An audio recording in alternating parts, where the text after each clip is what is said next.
Welcome back. In this video, I'll show you how to change the sound settings on Mecha Break. So all you have to do is launch the game on your PC or on your console and sign into your account, and you should get to this homepage. And then from here, simply select the menu option at the bottom right corner. Or alternatively, you can press the designated button on your keyboard or on your controller to bring up the menu. Then from the menu, simply select settings. Now within the settings, select audio and ensure that you're under the SFX options, and then scroll down to the bottom until you see this option advanced settings, and now you should see this section sound settings.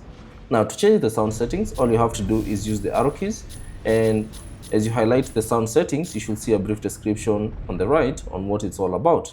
So there are a couple of options. There are 4 of them. There's the system defaults, there's the stereo, 5.1 surround system, or 7.1 surround system. So choose the option that you prefer. So let's say, for instance, if you like a stereo sound setting, you can select that. And once you're done, simply exit and the changes will be applied. Thanks for watching. If you have any questions, leave them down in the comment section below.